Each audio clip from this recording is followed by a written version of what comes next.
Assalamualaikum warahmatullahi wabarakatuh.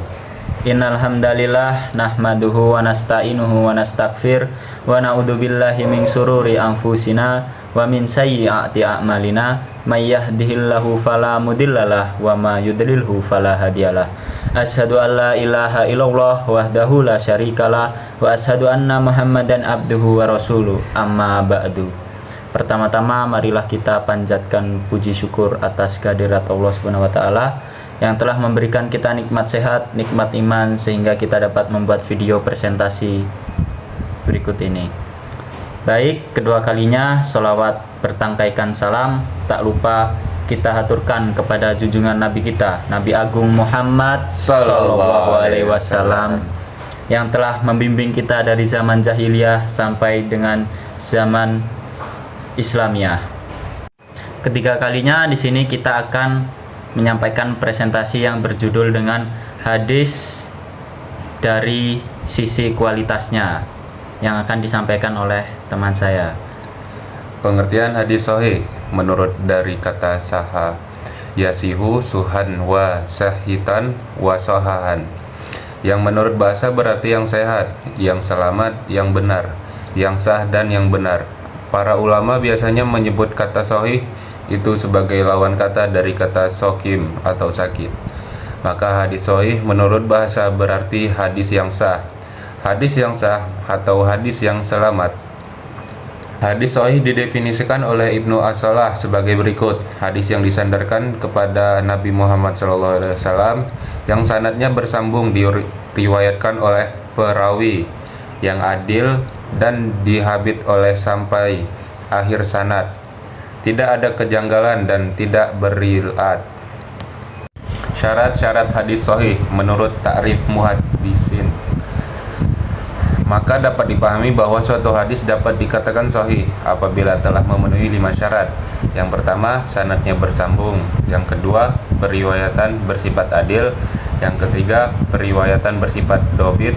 Yang keempat, tidak janggal atau syad. Yang kelima, terhindar dari ilat atau cacat. Pembagian hadis sahih: A. Hadis sahih li zatih, ialah hadis sahih dengan sendirinya, artinya hadis sahih yang memiliki 5 syarat atau kriteria sebagaimana disebutkan pada persyaratannya di atas. Atau hadis sahih adalah hadis yang melengkapi setinggi-tinggi sifat yang mengharuskan kita menerimanya.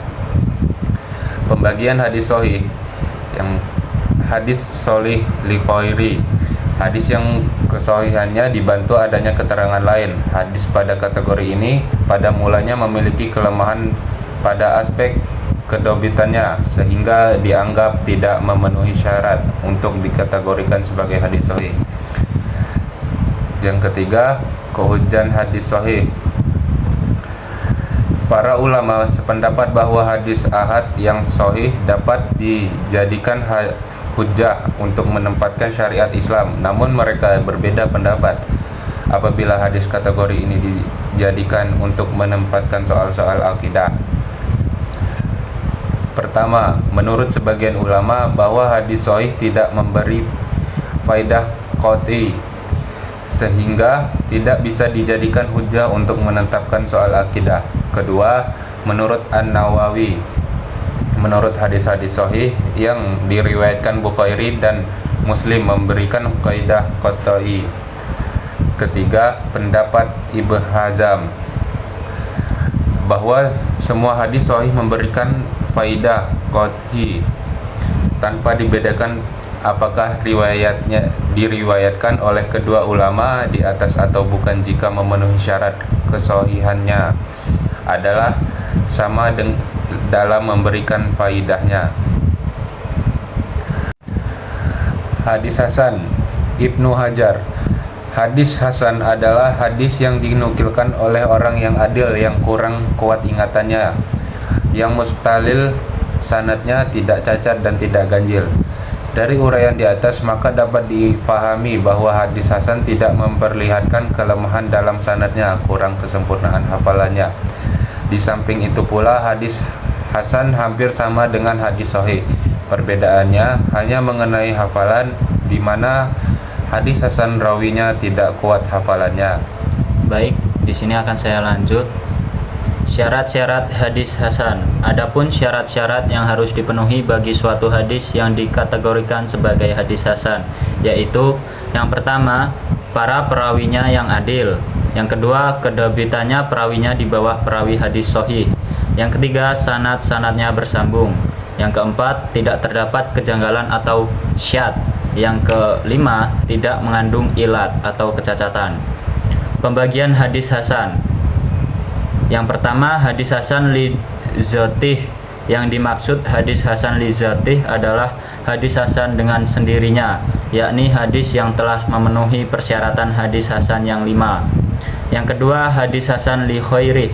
Hadis hasan li khairih adalah hadis yang sanadnya tidak sepi dari seorang mastur, tak nyata keahliannya, bukan pelupa yang banyak salahnya, tidak tampak adanya sebab yang menjadikannya fasik, dan matan hadisnya adalah baik berdasarkan pernyataan yang semisal dan semakna dari sesuatu segi yang lain. Yang ketiga, kehujahan hadis hasan. Sebagaimana hadis sahih, menurut para ulama ahli hadis, bahwa hadis hasan, baik hasan li dzatihi maupun hasan li khairi, juga dapat dijadikan hujah untuk menetapkan suatu hukum harus diamalkan. Berikutnya ada hadis do'if. Kata do'if menurut bahasa yang berarti lemah sebagai lawan dari qawi, yang kuat sebagai lawan dari kata sahih. Kata do'if secara bahasa berarti hadis yang lemah, yang sakit, atau yang tidak kuat. Secara terminologis, para ulama mendefinisikan secara berbeda-beda, akan tetapi pada dasarnya mengandung maksud yang sama. Pendapat An-Nawawi yaitu hadis yang di dalamnya tidak terdapat syarat-syarat hadis sahih dan syarat-syarat hadis hasan. Pembagian hadis do'if.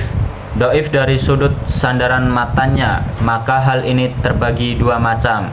Yang pertama, hadis mauquf, ialah hadis yang diriwayatkan dari para sahabat berupa perkataan, perbuatan, dan takrirnya. Yang kedua, hadis maqtu, ialah hadis yang diriwayatkan dari tabi'in berupa perkataan, perbuatan, atau takrirnya. Do'if dari sudut matanya. Hadis syadz ialah hadis yang diriwayatkan oleh para perawi yang sikoh atau terpercaya, akan tetapi kandungan hadisnya bertentangan dengan kandungan hadis yang diriwayatkan oleh para perawi yang lebih kuat kesikohannya. Do'if dari salah satu sudutnya, baik sanad ataupun matan secara bergantian. Kedoifan tersebut kadang-kadang terjadi pada sanad dan kadang-kadang pada matan, yang termasuk hadis, yaitu yang pertama, hadis maklub, ialah hadis yang terjadi mukhalaf atau menyalahkan hadis lain disebabkan mendahulukan dan mengakhiri. Yang kedua, hadis mudrof. Kata mudrof menurut bahasa artinya yang disisipkan. Secara terminologi, hadis mudrof ialah hadis yang di dalamnya terdapat sisipan atau tambahan. Yang ketiga, hadis mushaf. Hadis mushaf ialah hadis yang terdapat perbedaan dengan hadis yang diriwayatkan oleh sikoh, karena di dalamnya terdapat beberapa huruf yang diubah. Do'if dari sudut matan dan sanadnya secara bersama-sama, yang termasuk hadis do'if dari sudut matan yang sanadnya secara bersama-sama, yaitu yang pertama, hadis maudhu, hadis yang disanadkan dari Rasulullah SAW secara dibuat-buat dan dusta, padahal beliau tidak mengatakan, melakukan, dan menetapkan. Yang kedua, hadis munkar, ialah hadis yang hanya diriwayatkan oleh seorang perawi yang lemah, yang bertentangan dengan hadis yang diriwayatkan oleh para perawi yang terpercaya atau jujur. Do'if dari segi persambungan sanadnya. Kategori do'if atau lemah dari sudut persambungan sanadnya ialah hadis mursal, hadis muqati, hadis mu'dal, dan hadis mudallas. Yang pertama, hadis mursal. Hadis mursal ialah hadis yang gugur sanadnya setelah tabi'in. Yang dimaksud gugur di sini ialah nama sanad terakhir, yakni nama sahabat yang tidak disebut, padahal sahabat adalah orang pertama menerima hadis dari Rasulullah. Yang kedua, hadis muqati, ialah hadis yang gugur pada sanadnya seseorang perawi atau pada sanad tersebut disebutkan seseorang yang tidak dikenal namanya. Yang ketiga, hadis mu'dal, hadis yang gugur dua sanadnya atau lebih secara berturut-turut, baik gugurnya itu antara sahabat dengan tabi'in atau antara tabi'in dengan tabi'in. Berhujjah dengan hadis do'if. Ibnu Hajar al-Asqalani, ulama hadis yang memperbolehkan berhujjah dengan hadis do'if untuk keutamaan amal, memberikan 3 syarat. Yang pertama, hadis do'if itu tidak keterlaluan. Yang kedua, dasar amal yang ditunjukkan oleh hadis do'if tersebut masih di bawah suatu dasar yang dibenarkan oleh hadis yang dapat diamalkan, atau sahih atau hasan. Yang ketiga, dalam mengamalkan tidak mengitikadkan bahwa hadis tersebut benar-benar bersumber dari Nabi, tetapi tujuan ikhtiyat atau hati-hati belaka. Baik, presentasi yang dapat kami sampaikan. Apabila ada salah kata, kami mohon maaf. Kepada Allah kami mohon ampun. Kami akhiri. Wassalamualaikum warahmatullahi wabarakatuh.